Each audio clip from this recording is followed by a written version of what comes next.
Voilà, de retour pour la troisième partie, le sprint final, le dernier métro, comme on dit. Hein, voilà, c'est il faut courir jusqu'à la fin. Au plus, aujourd'hui, on va déborder largement. Hein, voilà, comme on a commencé en retard, c'est pas pour vous déplaire, parce que tu sais, ils sont très exigeants. Voilà, quand on a débordé comme ça, bon, bah là, ils sont contents. On va donner le temps exact. Hein. Donc, bah, on va prendre les questions. Il y en a plein. Alors là, les questions, oula. Je vais commencer. Bah tiens, je vais commencer par la première question. On me dit, étant marocain. Alors, étant marocain, on m'a expliqué, et j'ai aussi lu que le dialecte rifin, donc c'est Tmazir, ressemblerait fortement à un des anciens dialectes écossais, que ces deux peuples seraient originaires de l'Atlantide. En avez-vous entendu parler? Non, alors, non, mais il y a des informations qui parlent de tunnels souterrains. Alors ça, c'est encore autre chose. Au nord de l'Écosse. Et je cherche un ouvrage, je sais qu'il existe, comme quoi l'Atlantide serait le nœud de communication de souterrains.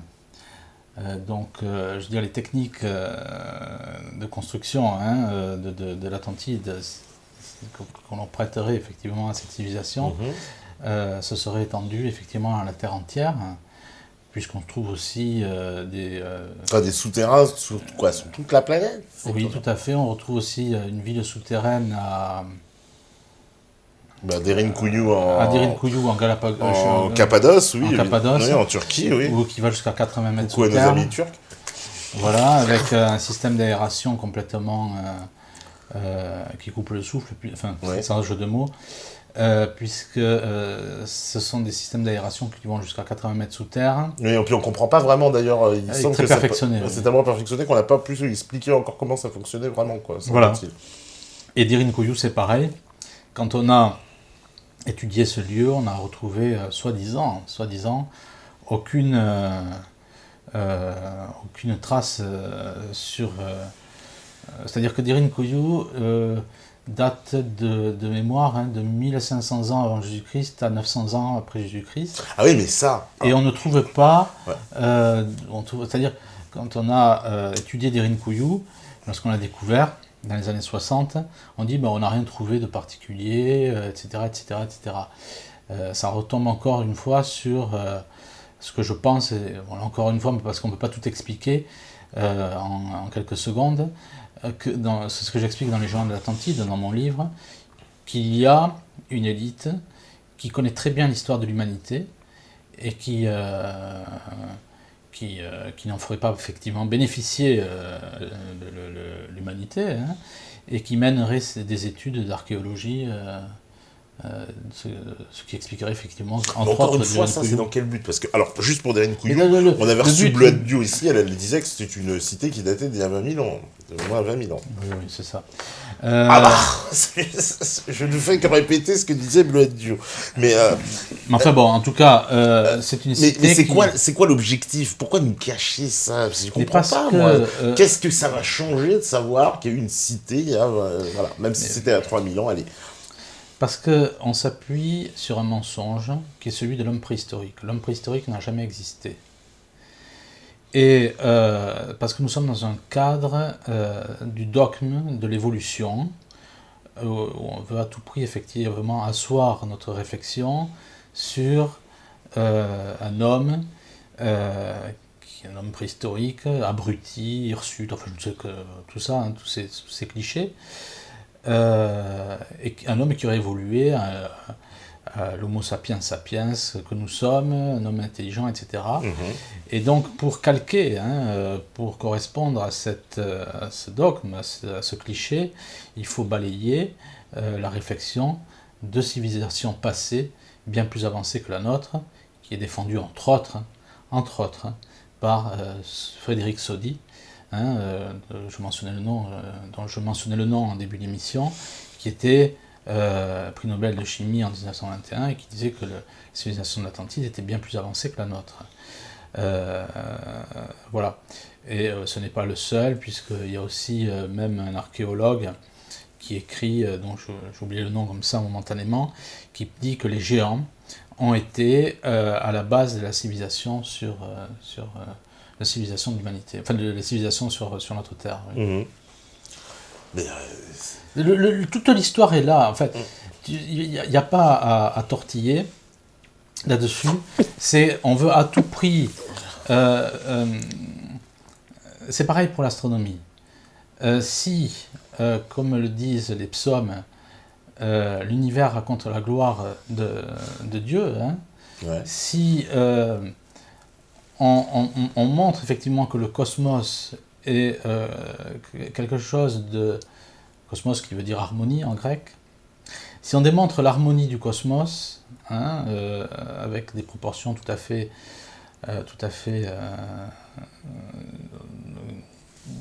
si on démontre les proportions de l'univers qui sont très précises, on démontre effectivement l'existence d'un créateur. C'est le responsable de l'Observatoire de Paris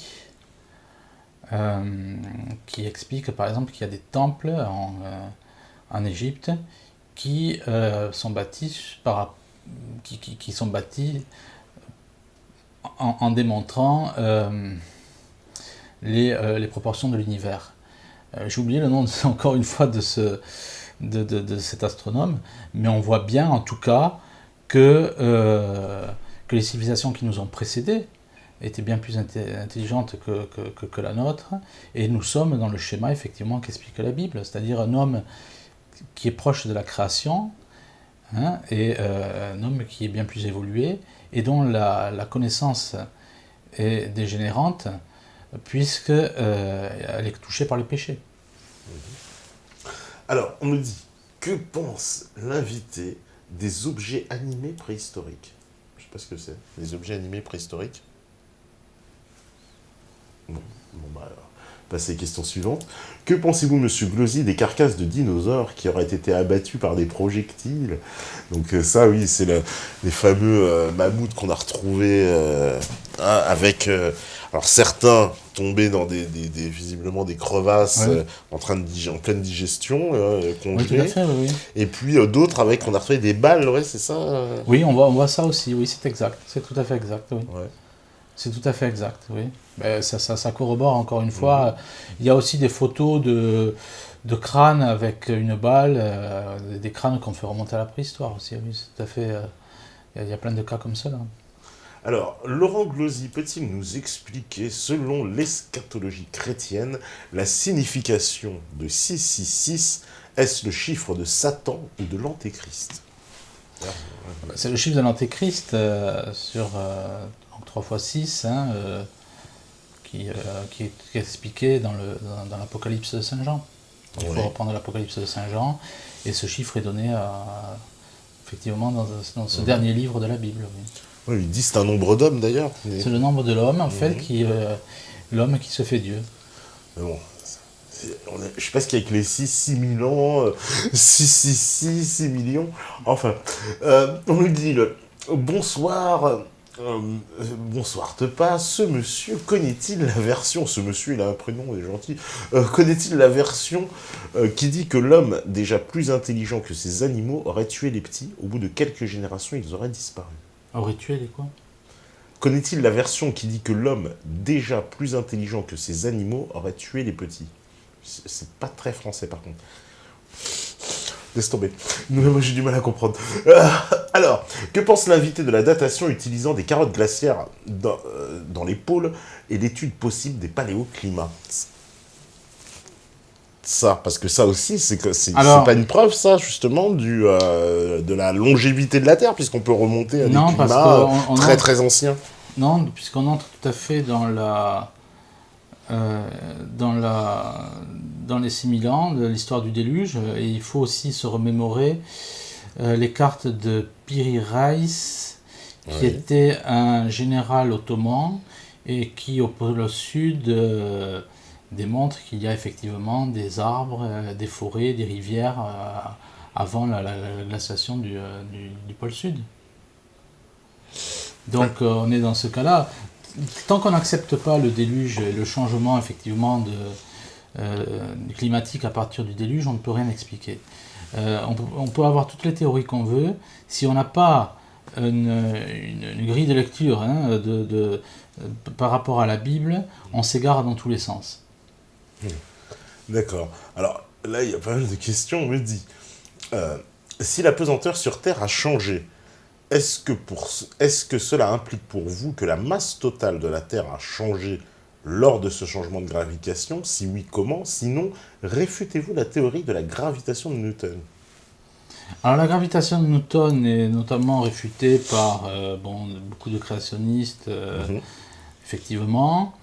L'histoire de la densité de la Terre, ce sont des questions que se posent aussi des scientifiques créationnistes américains, à savoir lorsque l'anneau aqueux, c'est-à-dire qui se serait vidé, donc qui aurait entraîné le déluge, aurait entraîné un changement de la pesanteur. Ce sont des questions ouvertes, effectivement, où certains scientifiques créationnistes s'interrogent, certains y répondent, je dirais, ils donnent une réponse, mais qui sont intéressantes, mais qui ne sont pas,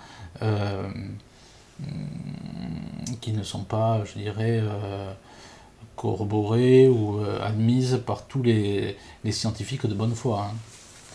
Alors on me dit, bonsoir, que pensez-vous de l'équateur penché de Jacques Grimaud? Suivez-vous son travail? Jacques Grimaud, pour moi, est une personne, ça je le dis assez souvent, pour moi c'est un génie. Alors après, je ne le connais pas assez, je veux pas... Tu connais sa théorie de l'équateur penché avec qui sont les alignements des pyramides, etc. Oui, tout à fait. Grimaud est quelqu'un qui, pour moi, est un esprit fulminant, qui cherche, pour moi, c'est une dimension supérieure, mais qui n'a pas encore je pense, je ne veux pas l'écorcher, mais qui n'a pas la dimension de la Bible ou de la religion, qui pourrait lui donner une clé par rapport à tout ce qu'il découvre et qui est vraiment très, très, très pertinent. Oui.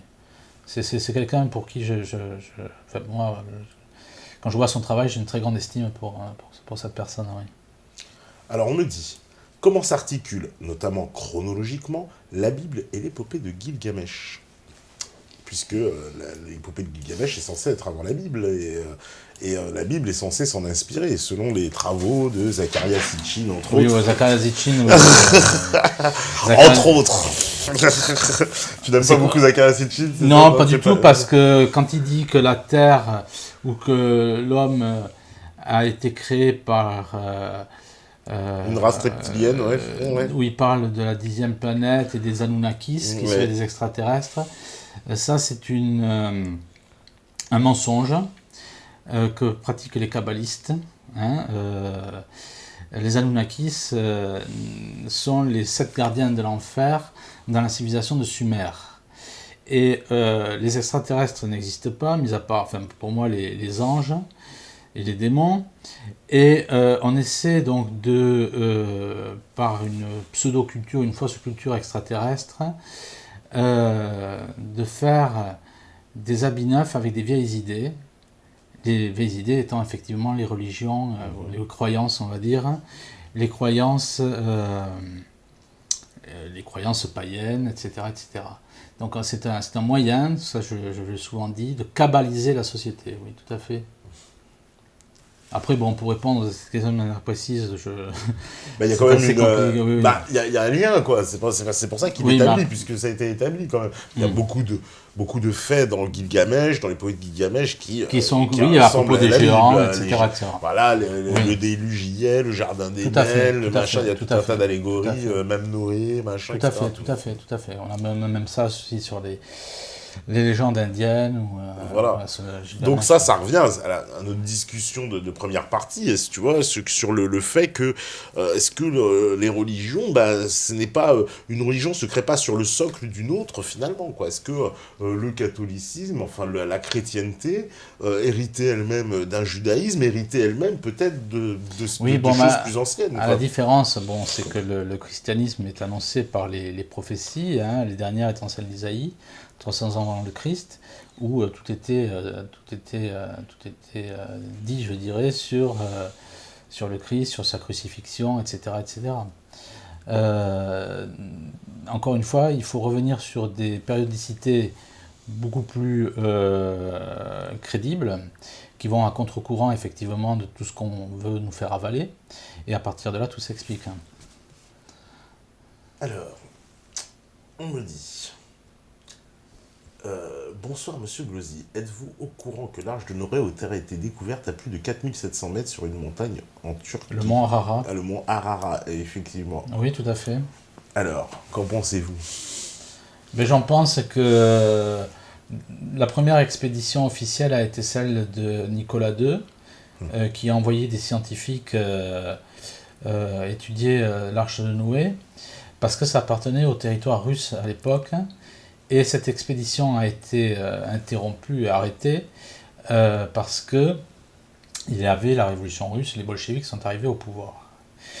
Et les scientifiques qui ont eu connaissance de manière scientifique de l'existence de l'arche de Noé ont été assassinés par le régime soviétique, à l'exception d'un qui a laissé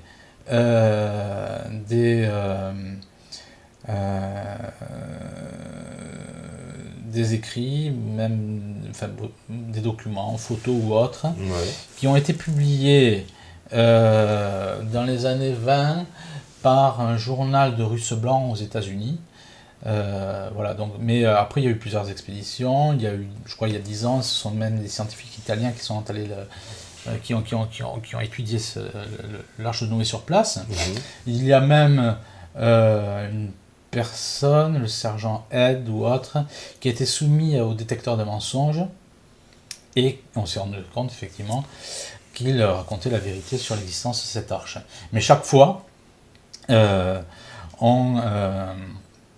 dit même que lui a été amené par une tribu donc musulmane, enfin, qui l'a conduit, hein, et c'est dans ce village en tout cas il y avait des objets qui appartenaient, qui avaient été transportés par l'arche de Noé, des lampes ou autres, des portes de cage, etc., etc. Tout ça c'est expliqué dans mon livre sur les géants. D'accord. Alors, autre question, on me dit, Monsieur Glosy, que pensez-vous du fait que le pape François pourrait en réalité être Pierre le Romain, et que la mort de Benoît XVI, il n'est pas mort encore, Benoît XVI, non, pourrait être le déclenchement d'événements très graves, entre autres le début de la chute du Vatican? Il y a plusieurs suppositions où on pense que certains pensent qu'effectivement François ne peut pas être pape parce que ce n'est pas un pape légitime, qu'on considère Benoît XVI comme un pape légitime pour certains, dans ce cas qu'après sa mort, donc ça serait l'avènement de l'Antéchrist. Alors, est-ce que ça serait l'avènement de l'Antéchrist pendant le successeur de Benoît XVI, qui serait le dernier pape, ou après? Ça reste assez flou, on peut pas se prononcer là-dessus. Moi, je ne suis pas spécialiste là-dessus de ce genre de questions, mais il y a en tout cas plusieurs suppositions, mais ça reste des suppositions. En tout cas, c'est pas... Alors, on me parle, tu vois, de peintures du site d'Abri-Castenay, sont 2 fois plus anciennes que celles de, je sais pas où, de Dordogne, dont notamment les dents d'animaux et de coquillages percés. Ainsi, 27 000 ans.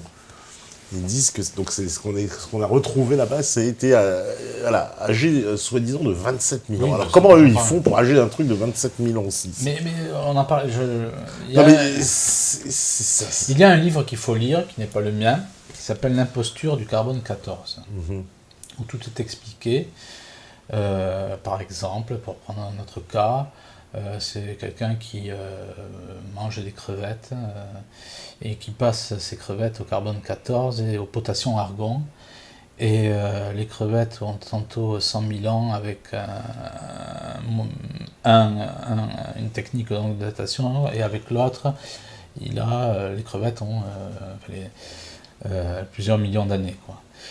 Donc on voit que c'était dans son assiette, et donc on voit qu'il y a une contradiction. Il y a aussi la même chose avec les laves des îles Sandwich ou les îles Hawaï, où on a des périodicités qui sont complètement différentes. Voilà. Il faut lire ce livre qui s'appelle donc L'imposture du carbone 14. Alors, qu'est-ce qu'on me dit encore? Alors, les égorgements rituels d'animaux dans les religions monothéistes ne sont-ils pas du satanisme déguisé? Tout à fait. On pense que l'Atlantide aurait pu trouver sa fin par vengeance de Dieu. C'est une supposition. C'est la même supposition qui est faite en Crète par rapport à la disparition donc pas la disparition, mais en tout cas du tremblement de terre qu'il y aurait eu en Crète et dont on parle de la disparition en tout cas de la civilisation, pas de la civilisation, de la civilisation de Knossos, etc. etc. Donc Knossos était le siège. Oui.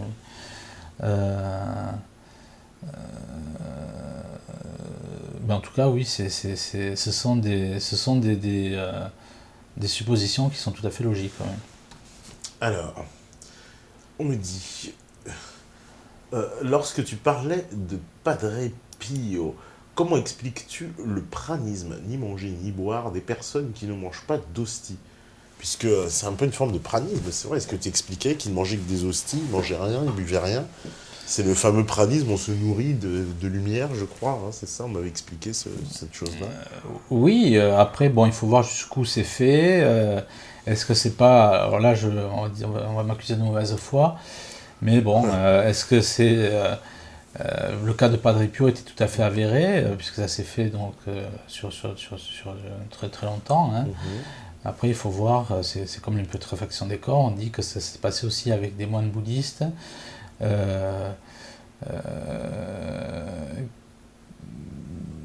faut voir jusqu'où ça s'est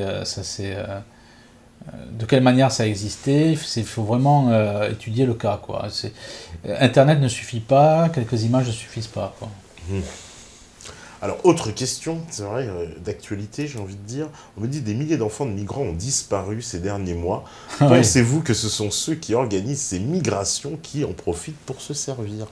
Bon, on peut répondre sans répondre. Mais la question se pose, hein, je trouve. À propos du trafic d'organes, quand il y a eu l'histoire de la guerre au Kosovo, etc., qui était derrière. C'est toujours pareil, je veux dire.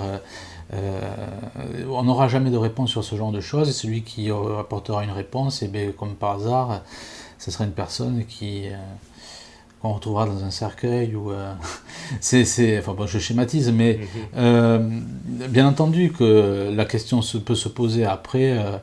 Avec le temps, on aura des réponses, on aura des suppositions et qui vont aller dans ce sens, très certainement, bien entendu. Bien entendu. Pour l'instant, on ne peut rien prouver, mais par intuition, effectivement, on peut penser que... Alors, on me dit, pourquoi les Templiers ont-ils construit des églises qui, en les reliant, formant un pentacle? Et pourquoi en Suisse c'est autant de symboles maçonniques et égyptiens? Oui, non, ça, c'est des choses auxquelles je ne crois pas. On a même dit que ça pouvait influencer sur le climat, etc. etc. On dit beaucoup de choses sur les Templiers, et ça s'est fait pour, je pense... c'est pas... J'ai lu quelques bouquins là-dessus. On est dans le cadre de l'ésotérisme où, pour moi, rien n'est prouvé. C'est-à-dire que chaque fois qu'on apporte une réponse, c'est le but de l'ésotérisme. Hein. Y a une réponse et puis il y a une question et chaque fois, on n'en finit pas. Quoi. Non, il n'y a pas... Il y a deux formes. C'est comme en franc-maçonnerie. Hein. On dit que les francs-maçons descendent des bâtisseurs de cathédrales. C'est qui est un mensonge énorme, puisque on va dire les bâtisseurs de cathédrales justement bâtissaient les cathédrales alors que les francs-maçons les détruisent. Hein. Donc là-dessus on est sur une réflexion ésotérique, une réflexion entre guillemets parce que ça n'en est pas une. Rien n'est attesté là-dessus sur ces choses-là, non. Ce sont des écrits qui non. D'accord. Alors, autre question, on me dit, ne pensez-vous pas que la raison qui a poussé Benoît XVI vers la sortie est venue de Goldman Sachs, qui a menacé d'éjection du réseau SWIFT le Vatican, car en effet, tous les bancomates du Vatican avaient été bloqués pendant 2 jours. Effectivement, oui, les jours qui ont précédé la démission de Jean. Oui, c'est une interprétation qu'on lit, qui peut être intéressante, mais je ne pense pas que ce soit l'interprétation réelle à avoir. D'accord. Alors, comment l'invité voit-il la fin du Vatican ou plutôt prévoit-il l'apocalypse? Moi je pense que l'Antéchrist est... on peut penser en tout cas que l'Antéchrist est pour bientôt, selon la lecture qu'on peut avoir du monde, selon la lecture de la Bible. Maintenant, c'est aussi la lecture de la Bible qui nous apprend que nul ne connaît l'heure et le moment, effectivement, puisqu'il viendra comme un voleur. On ne peut pas donner de... On ne le sait pas, ça. Ça, ce sont des suppositions. Certains esprits s'amusent à vouloir, effectivement, générer un déversement d'encre sur ce genre de théorie. Personne ne connaît l'heure ni le moment de cet événement. Ça peut être dans 50 jours ou dans 50 ans. Alors on me dit, les Atlantes étaient-ils monothéistes? Je ne le pense pas, parce que s'il y avait des pratiques... c'est Platon qui en parle dans le Crimée, tout simplement. C'est un livre qui se lit très rapidement, où il parle de sacrifices d'animaux ou autre. Il ne parle pas de sacrifice humain, il parle de sacrifice d'animaux. Donc, qui dit sacrifice, généralement, parle effectivement de... on n'est pas dans un cadre, on va dire, monothéiste, non. Alors, on me dit, bonjour, monsieur Glosy, que pouvez-vous nous apprendre de la Bible de Colbrun, ou Colbrine, je sais pas, Colbrun. Tu connais? Je ne connais pas, non. Ah, d'accord. Bon, bah, une Bible de plus. Alors... Je ne connais pas. Vraiment, là, c'est la première fois que j'entends ce nom. Vous parlez depuis tout à l'heure des peuples européens, mais que dire de l'Afrique? Alors, pourquoi n'ont-ils pas leur place là-dedans? Dieu est-il raciste, car eux n'ont jamais vu de prophète? Ah bon? Je sais pas. Il n'y a jamais eu de prophète en Afrique? En tout cas, il y a eu des gens très intéressants en Afrique, comme celui qui était berbère, c'est-à-dire Saint-Augustin ou Saint-Augustin, ouais. Mais non, là-dessus, on ne peut pas... C'est le hasard, pas de chance. C'est comme le loto. Non, je pense qu'il ne faut pas avoir une conclusion aussi rapide.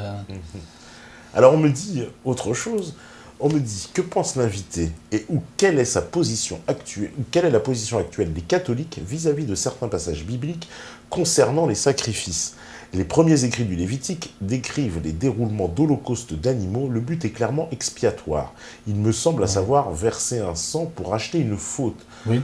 Par la suite, la dépouille animale est brûlée, la viande est mangée par les prêtres d'une agréable odeur à l'Éternel. Une réflexion sur les implications actuelles d'une telle prescription. Oui, ça, ce sont des pratiques qui étaient en horreur pour Dieu. Ce sont des pratiques, je parlais de Knossos en Crète. On pense aussi que la Grèce avait des pratiques expiatoires aussi de la sorte, où il y avait un pharmatakos, je ne sais plus le nom exact, une personne qui était là, qui était sacrifiée pour éloigner le mauvais sort, ou que sais-je. Mais ça n'a rien à voir avec le vrai Dieu, bien entendu. Alors, autre question. Le massacre du Bataclan, selon vous, est-il un acte satanique? Et puis on me dit rock metal, et le titre, évidemment, le massacre, c'était Kiss the Devil. Embrassons le diable, quoi. Un baiser. Oui. En tout cas, ce qui est marrant, c'est Henri Makoff, qui est un écrivain très pertinent, qui raconte que le Bataclan, parce qu'il y a une histoire où on dit que...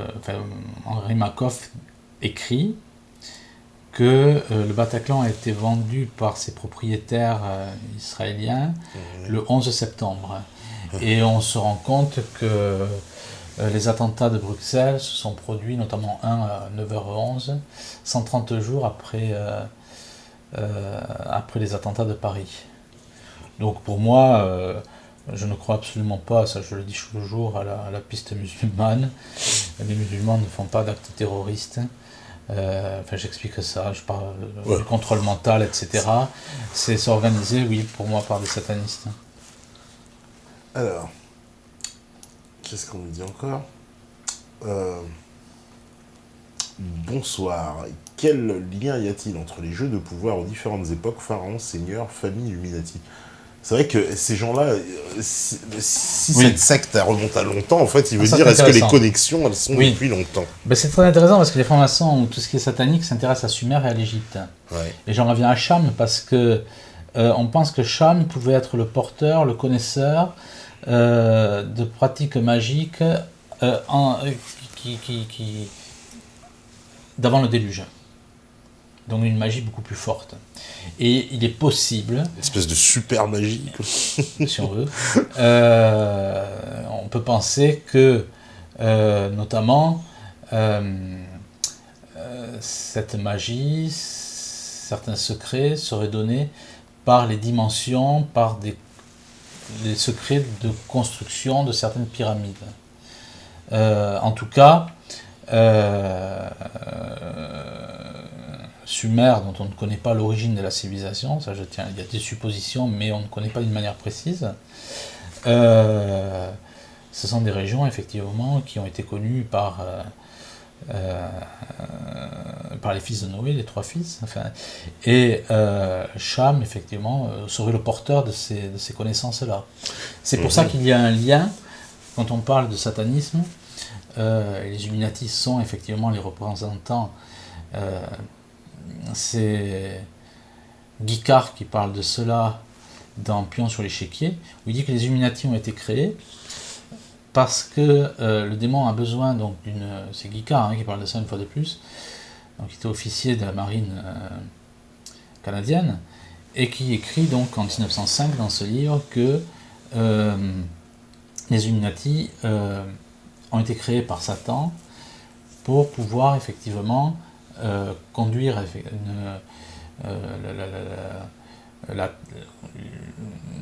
une politique vers l'avènement de l'Antéchrist, vers le culte de Satan.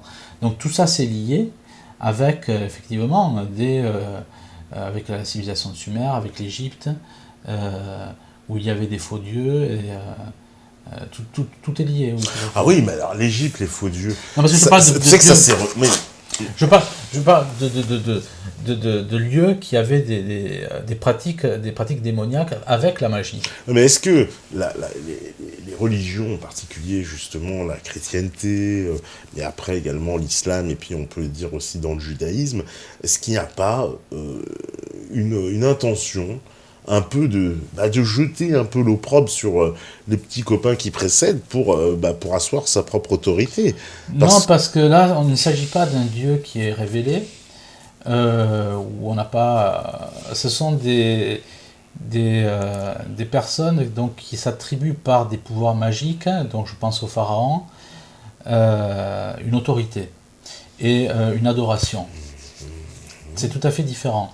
Et quand on regarde effectivement la descendance de Cham, donc fils de Noé, on est en plein dans les faux dieux avec la descendance de Cham. On retombe sur Nephtuim, qui était le petit-fils de Noé, ou l'arrière-petit-fils, que sais-je. Et on retombe effectivement sur ces lignées de pharaons, sur ces... Ouais, mais sur la civilisation égyptienne, par exemple. Parce que ce sont tout simplement parce que ce sont des civilisations qui pratiquent la magie. Dans le judaïsme... Mais pratique la magie aussi partout. Non. Dans le judaïsme, dans l'islam et dans la chrétienté... Dans Non, l'islam, il y a de la magie, hein, et dans Non, le judaïsme aussi, beaucoup. Non, ce n'est pas les musulmans qui pratiquent la magie, il ne faut pas dire ça. Il y a même des exorcistes musulmans, je n'invente rien, des exorcistes musulmans. On ne parle pas de magiciens quand on parle d'exorcistes. Au Maroc, par exemple, il y a... les pays musulmans sont fortement touchés, effectivement, par la magie. Mais ce ne sont pas des gens qui... ils peuvent être musulmans par leur naissance, mais l'islam condamne à la magie. Là-dessus, je suis ferme. Mais ils pratiquent, ça n'empêche pas... Parce que la pratique était déjà là avant l'islam, c'est peut-être ça, non? Oui, mais ce n'est pas l'islam. L'islam, même en terre d'islam, c'est même eux qui a interdit à ce qu'on enterre les enfants vivants parce qu'il y avait cette pratique qui était celle effectivement de mage. L'islam a empêché ça. Donc l'islam n'est absolument pas basé sur la magie ou quoi que ce soit. Non, mais je veux dire, aujourd'hui, l'islam n'empêche plus de dire jouer au Mali, qui est un pays majoritairement musulman, ou le Sénégal, Oui, et il y a de la magie. La magie est très présente. Non, mais très présente. Faut pas confondre un pays qui a une majorité ou dont la population est majoritaire appartient à une religion avec des pratiques qui se produisent en parallèle. Non, parce que la religion, on sait qu'elle combat ces pratiques-là. Mais bien sûr. En Europe, il y a eu de la magie en Europe, mais on sait qu'elle a été pourchassée, poursuivie par les catholiques. Mais même dans l'islam, lorsqu'on reprend... Mais pourquoi ils poursuivaient pas pour la concurrence, tu crois? Non, pas du tout. La concurrence qu'ils représentaient, quelque part. Non, pas du tout. Tu crois pas? Dans l'islam, quand on parle de la Kaaba, on parle de 360 fausses divinités. Hein? Et donc l'islam condamne effectivement ces 360 démons, pour être plus précis. Donc l'islam condamne ça. On ne peut pas faire l'amalgame là-dessus. Non. Oui, mais il n'empêche que des musulmans pratiquent la magie. Il y en a beaucoup. Mais ce sont des faux musulmans. Dans les pays musulmans, c'est très courant de pratiquer la magie. Le sroll, comme on l'appelle, je veux dire. C'est exact. Au Maroc, il y en a énormément, en Mauritanie. Oui, mais Patrick, ce n'est pas une pratique musulmane. Non, j'ai pas dit que c'était une pratique musulmane. J'ai dit que l'islam, l'islam est une religion qui est contre le satanisme, bien entendu. Parce que ça, c'est assimilé à du satanisme. Donc les Africains, par exemple, aussi, qu'on dit animistes, qui pratiquent beaucoup cette forme de magie, quelque part, ça aussi, c'est de la satanisme. Bien entendu, oui. Bien entendu. Mais ils peuvent pas avoir conscience que c'est du satanisme, puisque pour eux, c'est... Pourtant, ils invoquent des esprits. Oui, mais pour eux, c'est pas satanique de faire ça, peut-être. Ah si, très certainement. Mais c'est parce que c'est la religion qui a décidé à un moment de dire ça, c'est satanique. Mais avant la religion, puisque c'est anté-religion abrahamique, je précise. Anté-religion abrahamique, tout ça n'est pas défini. Le problème, c'est que y a la population qui connaît cette culture-là. Et oui, qui pratique encore. N'est pas consciente de ça. Mais pourquoi tu dis ça? On ne sait pas. Pourquoi elles ne seraient pas conscientes? Les gens qui pratiquent la magie, ils ont une science. Non, mais je veux dire, il y a celui qui la pratique, celui qui la subit. C'est-à-dire, il y a des populations qui subissent, par exemple, l'animisme en Afrique, parce qu'ils ne connaissent pas du tout Dieu, ou ils ont peut-être une autre forme de Dieu. Parce que moi, j'ai entendu parler de cette religion originelle en Afrique, avec le dieu Nzambi qui formerait un seul tout, visiblement une religion, peut-être pas considérée comme religion, du point de vue justement des religions abrahamiques bien établies avec un bouquin, etc. Parce que là, il n'y a pas de livre. Mais pourtant, il y a une pratique qui découle, etc. Et visiblement, la religion égyptienne, à ce que j'en ai su, elle s'inspirait énormément de cette pratique avec le Thoth et le Mat, qui était la version du bien et du mal. Et tout était fait pour œuvrer vers le bien, etc. etc. Oui, mais donc, ça, c'est l'apparence. Ah mais c'est là. Non, attends. Non, pour poser les choses clairement, ces pratiques se passent avec des sacrifices. Des sacrifices. Ah, j'ai pas entendu parler des sacrifices. Si, quand on parle d'animisme, c'est du sacrifice. Ah bah, pas forcément, mais bon, oui. Si. Ouais, mais quand je tue un mouton pour fêter, c'est un sacrifice ou pas? C'est différent. Là...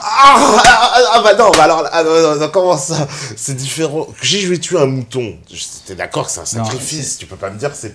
Parce que ce serait étiqueté religion abrahamique certifiée, c'est bon. Non, l'islam... Laisse-moi finir. Ah, vas-y.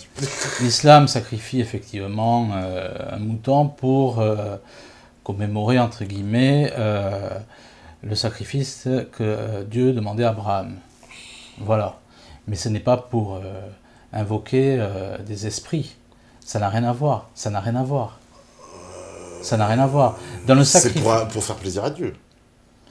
Mais non, mais on ne le fait pas pour... Pourquoi on fait des sacrifices? On pratique des sacrifices pour contenter des esprits et pour obtenir en retour de ces sacrifices des pouvoirs.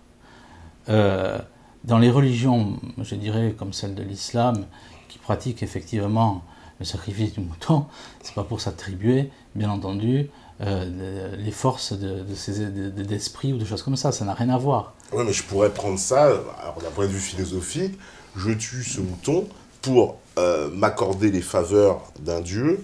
Non, pas du tout, non. Bah, c'est pourquoi alors? S'il y a bien une Non, raison, c'est pour faire commémorer, plaisir à Dieu. Bah, c'est pour faire plaisir à Dieu. C'est pour Oui, mais faire c'est un pas- acte de croyant. Ce n'est pas pour avoir en retour des forces, des pouvoirs. Non, pas du tout. Oui, mais en Afrique, c'est pas forcément ça. Là, je suis pas d'accord sur l'histoire des forces des pouvoirs. Les gens qui Si. pratiquent l'animisme, c'est-à-dire qui ont leur Si. religion, c'est pas forcément pour. Si. Si. Ah non, pourquoi ce serait forcément négatif, mauvais? Ben, c'est mauvais, pourquoi? Parce que il y a qu'à regarder, par exemple, aussi les conséquences. On juge l'arbre à ses fruits. C'est un pasteur, le pasteur Kenam, qui explique très bien ça. Il explique, par exemple, qu'il n'y a pas de race supérieure à une autre, ce qui fait, on va dire, ce qui cause la dégénérescence ou l'élévation d'une civilisation, c'est sa pratique religieuse. Si, par exemple, l'homme blanc, pour reprendre les explications du pasteur Kenam, HAM, pour le nom, les résultats seraient les mêmes. C'est-à-dire qu'on voit dans une religion quelle religion crée une civilisation et quelle autre croyance entraîne une dégénérescence de la civilisation. Oui, mais dans ce cas, si je compare à ce moment-là les religions, elles produisent des choses absolument différentes. Parce que si je prends, par exemple, la religion catholique et ce que ça a produit, alors ça a produit certes de bonnes choses, et ça a aussi produit de très très mauvaises choses. On peut dire que, quelque part, la colonisation de l'Amérique s'est faite au nom de la christianisation de la planète. Donc c'est... Non. Ah, Non. le but était quand même d'aller christianiser les peuples. Alors c'était peut-être l'excuse officielle, mais ça a quand même été un fait, on les a christianisés. Non, il faut revenir sur le contexte. Quand les prêtres et missionnaires partent, par exemple en Amérique, il y a des sacrifices humains qui se déroulent. C'est exactement les mêmes histoires qui se passent avec Saint Patrick, qui évangélise l'Irlande, etc., etc. Tout ça n'existe plus avec le catholicisme. Nous racontent non. les prêtres espagnols, mais bon. Non. Et ensuite, ça, c'est Patrick, ça il faut. Tout est écrit là-dessus. Oui, mais les prêtres espagnols, tu me dis ça, mais ils ont brûlé les livres des autres. Ah bah si, les livres des Mayas, ils ont tout brûlé. Ce qu'il faut dire, c'est que, par exemple, Isabelle la catholique a condamné les agissements, a condamné justement l'esclavage qui se faisait par rapport à certains conquistadors, que les conquistadors pratiquaient en Amérique, ou le fait d'avoir ramené des esclaves, etc., etc. L'Église a condamné ça. Ça, on peut pas revenir là-dessus sur le... Elle a condamné, il y a eu l'esclavage officiellement aboli au XIXe siècle dans la plupart des pays européens. C'est-à-dire que pendant quand même quasiment 4 siècles, on a oui, mais dans le royaume de France, qui était catholique, il n'y avait pas la pratique de l'esclavage. Tout à fait. Alors, petite précision, mais oui, petite hypocrisie quand même, parce que c'était interdit sur le territoire, effectivement, métropolitain du royaume de France, mais c'était autorisé dans les territoires ultramarins, dans les colonies. Oui, par Napoléon notamment. Avant, Napoléon l'a rétabli. Il avait été aboli par la Révolution française et rétabli par Napoléon. C'est toute l'histoire de Mendès France et de ses ancêtres qui ont fait fortune, comme beaucoup de gens d'une certaine religion, qui ont fait fortune sur... J'ai déjà beaucoup de problèmes, alors. sur ça. Mais le catholicisme a toujours condamné l'esclavage, ça c'est clair et c'est net là-dessus. Ils ont condamné l'esclavage, mais pas très clairement, on va pas être... Ah si, c'est très clair. Il y a eu quand même, 400 ans d'esclavage. Ça va même très loin. Ça a pas choqué les instances religieuses pendant qu'on pratiquait cette traite très intensément au XVIe, au XVIIe, au XVIIIe siècle. Si, ça a été condamné, tout ça. Ça a été condamné même par les royautés européennes. Là-dessus, pourquoi alors qu'ils ont laissé courir 4 siècles s'ils condamnaient tous? Mais parce que tout se fait pas du jour au lendemain, je veux dire. La Terre... 4 siècles Non, mais... je veux dire, on lutte aussi contre des pouvoirs... Et encore, je dis 4 sièques, je réduis la traite atlantique, on pourrait remonter bien plus. Mais c'est pareil dans l'islam, hein, tu sais, je ne veux pas faire, je ne suis pas là pour faire un procès Non, mais du je sais bien, catholicisme. Patrick. Il y a la même chose, tu vois, côté islamique, parce que l'islam, aussi beaucoup de musulmans me disent non, l'esclavage, etc. Quand on va se puiser dans les textes du Coran, on voit que l'esclavage est carrément légalisé, entre guillemets, dans le Coran, et que l'histoire, en tout cas, de la même façon, on voit qu'il y a une traître négrière et aussi européenne, hein, puisqu'il y a, Oui, voilà, oui. qui s'effectue dans les pays musulmans. C'est toute l'histoire de l'Algérie, où on sait très bien que avant que l'Algérie soit colonisée, qui n'existait pas, bien entendu, ça appartenait à l'Empire ottoman, ils allaient effectivement jusqu'en Italie prendre des gens pour en faire des esclaves. Oui. Et donc ça a poussé après, on va dire, la France à coloniser ce qui allait devenir l'Algérie. Ouais. Ça, c'est l'histoire. Il n'y a plus de chat de questions, ouais. Mais oui, hein. Non, parce que le chat disparaît comme Cendrillon, tu sais, à minuit, il s'envole. Donc, il n'y a plus de chat de questions, mais bon, ça va continuer. Alors, visiblement, il commence à se transformer en Gremlins, hein. Je t'ai prévenu, après minuit, là, on est dans une heure critique, hein. Tu vois, nous aussi, on a nos jeans sur le chat. Voilà. Donc, je vais prendre les dernières questions. Est-ce que je vois que ton fils a l'air pressé, là, qui fait des grands signes, je crois, dans la régie. Enfin, je distingue des ombres. Alors, qu'est-ce qu'on me dit encore? Le Maghreb, ce n'est pas la péninsule arabique, il est composé à 95% de berbères, dont je fais partie. Le peuple qui a toujours vécu en Afrique du Nord et qui a subi plus ou moins le plaisir, les invasions des Romains, des Vandales, des Arabes, puis des Français, etc. Nous ne sommes pas issus de la péninsule arabique, nous ne sommes pas sémites, nous sommes issus du continent africain et non de l'Orient et du Moyen-Orient. Oui, ça se voit surtout au Maroc, où plus de 80% de la population, effectivement, c'est pas une population arabe, c'est une population qui est... mince. Berbères, ouais, c'est les Berbères. Mais pour revenir juste sur le point des religions, parce que il y a quand même un point qui m'achoppe, c'est que dans les religions abrahamiques, il est question d'esclavage. Alors, tu me dis que la religion ne le cautionne pas, mais la pratique et les faits en démontrent le contraire. Non. Mais il existe d'autres religions en Asie aussi. Est-ce qu'on peut considérer, d'ailleurs, je sais pas, le bouddhisme, le shintoïsme, qui est un dérivé apparemment du bouddhisme aussi, l'hindouisme, mais tout ça existe. C'est quand même il y a je sais pas combien de millions de gens qui pratiquent ces religions. Et ces religions-là, elles aussi, sont basées sur d'autres paradigmes complètement différents, pour le cas du bouddhisme, par exemple. Oui, mais là encore, il faudrait revenir aux sources du bouddhisme, expliquer que c'est une croyance qui n'a rien à voir, enfin, quoique sur l'origine, ça n'a... Pour expliquer le bouddhisme, il faudrait remonter à Térébinthe, qui était le premier à amener un ésotérisme chrétien en Chine. Et saint Thomas aurait évangélisé, puisqu'on retrouve des traces effectivement de saint Thomas en Inde.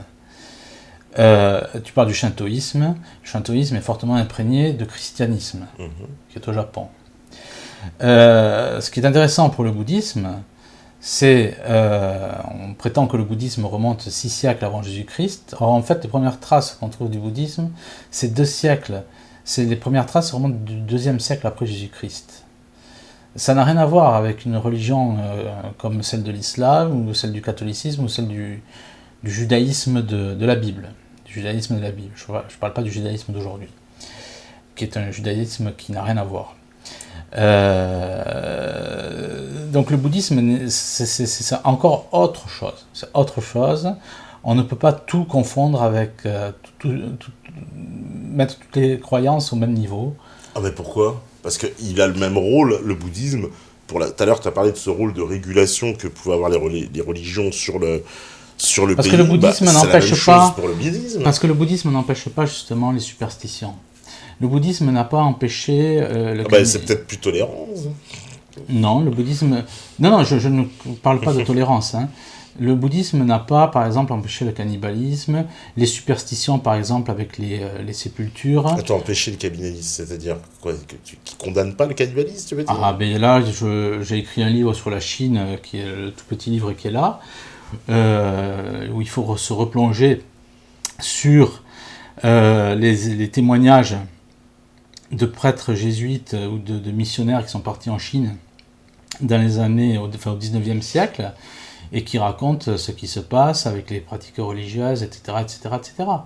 Ce sont des choses très précises, mais le problème de la Chine, c'est qu'on n'a pas voulu raconter tout ça, parce que Voltaire qui n'avait jamais visité la Chine, déjà, et qui était franc-maçon, voulait faire de la Chine un modèle.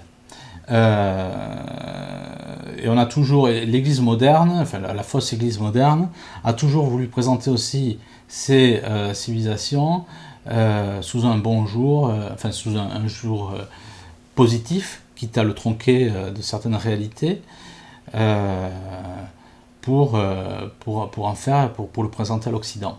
Donc il y a beaucoup dans ta question, je veux dire, il y a beaucoup de choses qu'il faudrait développer. Et il faudrait se reporter, là encore une fois, non pas à ce qu'on dit aujourd'hui, mais pas seulement à ce qu'on dit aujourd'hui, mais aussi à ce qui était écrit déjà il y a plus de 100 ans, des écrits notamment de missionnaires ou autres, puisque l'Europe a eu connaissance, par rapport à ces missionnaires, de choses qui se passaient dans ces pays-là. Mais le bouddhisme n'a pas civilisé. Oui, mais c'est pas une pratique bouddhique, le cannibalisme. Tu dis, il ne l'a pas empêché, mais je veux dire, le catholicisme n'a pas empêché la colonisation, le viol, les massacres, etc. De la même façon. Mais Patrick, tu ne peux pas. Et de l'avoir généralisé, même tu ne peux pas. Il y a deux choses. Il y a le fait de condamner une pratique et le fait de l'interdire. Le fait de la condamner, c'est une chose théorique. C'est une chose théorique, par rapport à des principes. Le fait de l'interdire demande un pouvoir politique, demande une puissance. On ne peut pas, voilà.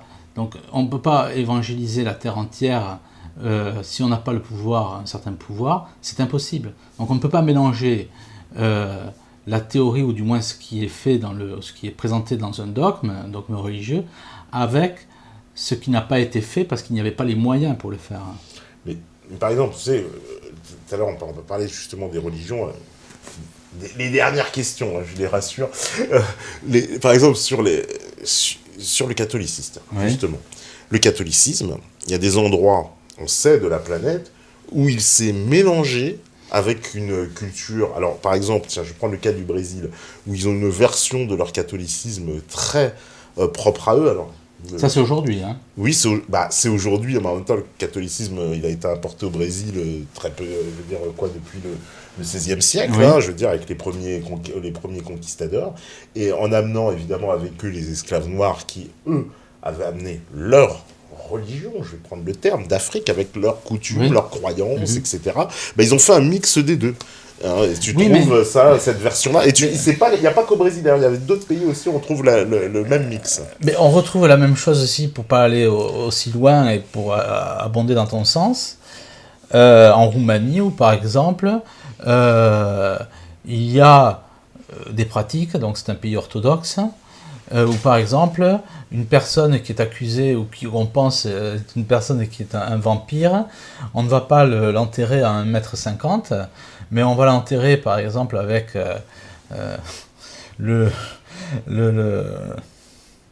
c'est ce qui se dit, avec, à l'insu du prêtre, on va dire, on l'enterre à 30 cm sous terre, pour la nuit, certains allaient planter un pieu dans le cœur du défunt. Le christianisme interdit ce genre de pratique. Mais après, ce qui se passe, il y a des cas particuliers qui existent, parce qu'il y a des pratiques qui datent depuis longtemps, qui font partie effectivement des superstitions, et qui refont surface, parce que soit ça n'a pas été évangélisé non, mais c'est parce que l'esclave qui arrive avec sa culture, ça, c'est la pratique. On l'a forcé à être catholique parce qu'il n'avait pas le choix, et il s'est dit, je vais prendre mon truc, je vais l'adapter au catholicisme, puis ils ont fait un mix des deux. Tout à fait, oui, c'est ce qu'on retrouve aussi avec dans les populations vaudou ou autres. Ouais. Mais ça, ce n'est pas l'Église l'Église d'avant qui le tolère. Ce sont des phénomènes de société, de civilisation, qu'on le veuille ou non, qui existent parce que ce sont des civilisations, ce sont peut-être des pays qui ont été évangélisés assez tard, que sais-je, ou autre. Il y a différentes interprétations, il y a différentes explications. Tout ne se fait pas de la même manière, mais le fait est que, oui, ces pratiques existent parce que c'est comme ça. Mais ça en fait pas moins. Ce que je veux dire, c'est que ils sont pas moins catholiques. Je veux dire, ces Brésiliens avec leurs pratiques. Que, je sais pas, des catholiques. Quelle pratique cette pratique, justement, où ils ont mêlé des croyances africaines et des croyances... Oui, mais quelle croyance? C'est ça. C'est là où il faut bien définir les choses. Ah bah, je suis pas un expert de la chose, mais je sais qu'ils font une relation, en fait, ils mêlent certains rites, je veux dire, issus de leur tradition avec les rites catholiques.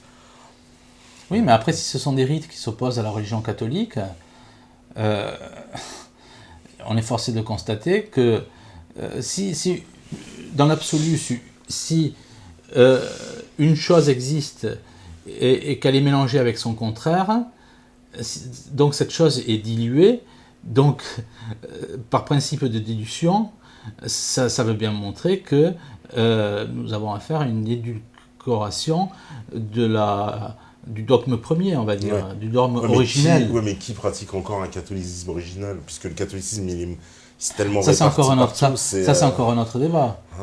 Ça, c'est encore un autre débat. C'est pas... ça, c'est encore un autre débat où on le voit bien, même au cœur du Vatican. On se demande qu'est-ce qui reste de catholique, même au Vatican. Bah oui. Ou de chrétien, pour être plus... Voilà. Donc, allez... une dernière, allez, elle a de la chance, tiens, la dernière question. Bonsoir, monsieur Langlosi, je vous ai déjà contacté une fois sur Facebook à propos de ce qui est dit dans le Coran sur les géants sur les montagnes taillées. Vous en souvenez-vous, monsieur ou madame Nasreddin, parce qu'on ne sait jamais. Oui. Voilà, merci d'avance pour votre réponse. Salam Roya. C'est peut-être une fille. Orti. Donc, oui, pour les montagnes taillées, ça c'est une question qui est très intéressante. De quoi elle fait référence, parce que moi je comprends pas là. Elle fait référence au Coran. Oui. Parce que le Coran mentionne ça. Comme quoi il ne faut pas avoir que des mauvaises choses dans le Coran. Oui, les montagnes. Alors ça c'est un truc qui m'intéresse. Parce que Emilia Masson en parle pour la vallée sacrée dans l'arrière-pays de Nice. Ouais. Et quand... alors je vais développer un peu quand même, parce qu'on a gardé le meilleur... Enfin non, pas le meilleur, mais enfin des meilleures questions pour la fin. Platon, dans le Crimée, parle pour le roi Poséidon, pour construire le palais du roi Poséidon, c'est écrit dans le Crimée, on a taillé la montagne. Et on sait très bien que lorsqu'on observe des pyramides, même aux États-Unis, et je fais une parenthèse, et ça appartient à l'archéologie interdite, on retrouve des hiéroglyphes dans la vallée du Grand Canyon, dans des cités souterraines. Ça et oui. On trouve ça fait plus de 100 ans. D'accord. Et ça corrobore encore une fois l'histoire de l'Atlantide. Comme quoi, tu vois, ça nous mène loin, cette histoire de l'Atlantide. On remarque que les pyramides sont posées, entre guillemets, sont construites sur des surfaces planes. Ça, alors, quand on parle... et ça, celui qui en parle, c'est celui qui est le docteur Samir Osmanagic, qui a étudié les pyramides dans le monde et qui s'occupe des... ce qu'il présente comme des pyramides en Bosnie-Herzégovine. C'est beaucoup remis en cause, visiblement. Mais bon. Oui, mais enfin, il y a quand même beaucoup de monde qui s'est déplacé là-bas. Ah bah, mais c'est... Moi, tous ceux que j'ai reçus ici remettent tous en cause. Alors, bon, Oui, mais Rox Soccer notamment. Entre autres. que je salue. Mais on n'est pas d'accord sur ce sujet avec Rox comme étant sur dans un... Il n'y a pas que lui, j'en ai reçu d'autres, ils ont tous remis en cause, alors bon, je sais plus quoi. Mais sur les pyramides de Bosnie, ce qui est intéressant, enfin, je voulais pas parler de ça, mais on trouve des souterrains à 70 mètres sous terre, avec un air parfaitement pur, avec une concentration en ions négatifs qui ont la capacité, ou la propriété, d'être extrêmement bon pour la santé, sans système d'aération artificiel. Donc ça montre bien, encore une fois, une connaissance très avancée. Donc ça pose la question, effectivement, pour ces histoires de Bosnie, d'un site qui aurait été construit, en tout cas, par des gens on va dire, une civilisation extrêmement avancée. Bon, mais laissons ça de côté. Pour, effectivement, cette histoire, c'est que le docteur Samir Osmanagic parle, effectivement, de pyramides aux États-Unis, parle de 43 pyramides en Sicile, parle aussi de pyramides en Chine, dans la vallée du Qingshuan, dans le nord de la Chine, les pyramides blanches qui sont cachées par des forêts de tertre. On ne veut pas trop les montrer, mais elles sont connues, et elles sont 2 fois plus grandes que la grande pyramide, la plus grande d'Égypte, la pyramide de Khéops. Et c'est chaque fois sur des surfaces planes. Donc, ça suppute là l'existence de connaissances pour, on va dire, maîtriser le relief, et d'une manière très précise. Donc après, on peut se projeter sur les constructions Inca, ou à Tiwanaku, par exemple, à 3900 mètres d'altitude. On construit des pyramides, toujours, qui peut aller là-bas à une pareille altitude, etc. Donc, ces histoires de montagnes taillées, dont fait référence à cette sœur musulmane, est tout à fait pertinente par rapport au Coran aussi, parce que ça montre, et quand je parlais des statues Moai, il y avait aussi là aussi en roche basaltique, donc une connaissance pour les tailler. Il y a plus de 1000 statues donc sur l'île de Pâques. Et on pense aussi qu'il y aurait peut-être des pyramides souterraines dans l'île de Pâques, c'est pas moi qui le dis, c'est en 1772, celui qui fait la seconde expédition sur l'île de Pâques, c'est-à-dire Aedo I. Hernandez, qui était un marin espagnol. Donc des pyramides, il y en a partout, et on constate chaque fois une maîtrise du relief.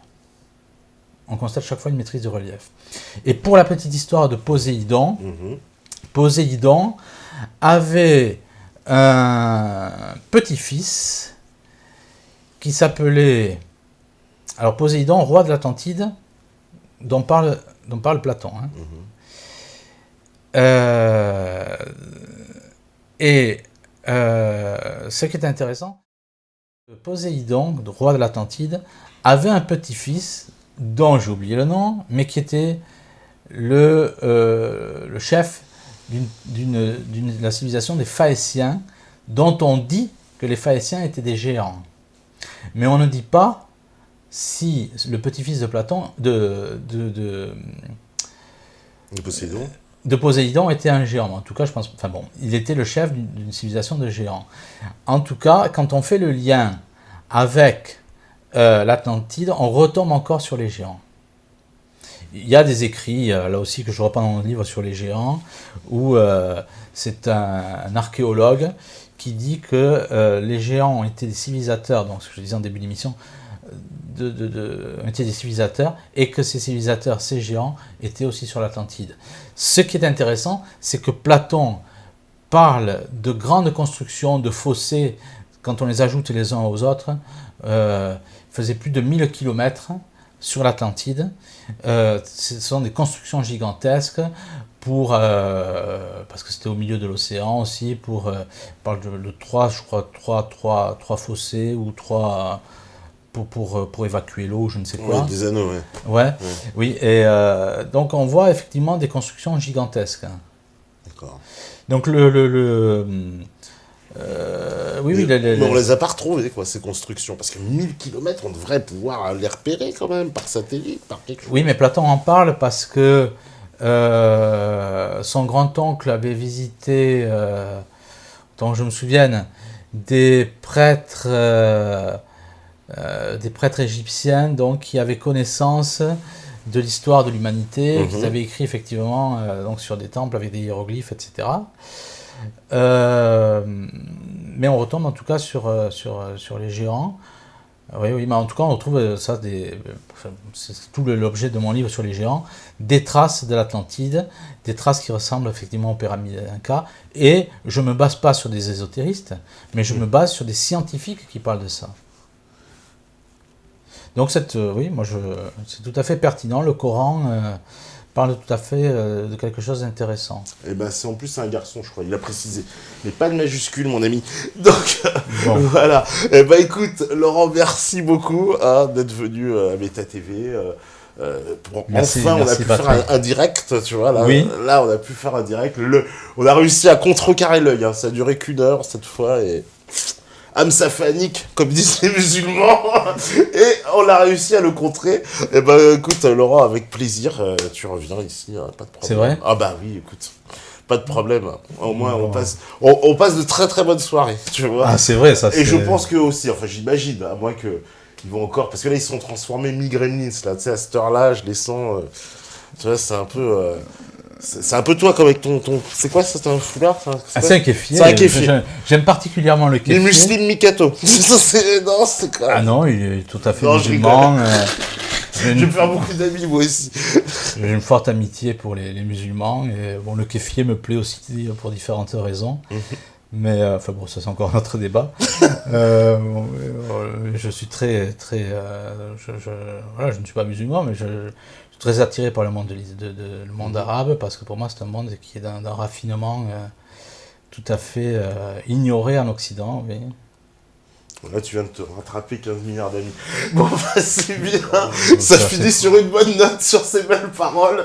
Et ben, on va vous souhaiter un bon week-end, un bon, je sais pas, bonne soirée. Ce qui reste, parce qu'il reste plus grand-chose. Mais bon, il y en a qui peuvent encore partir en boîte.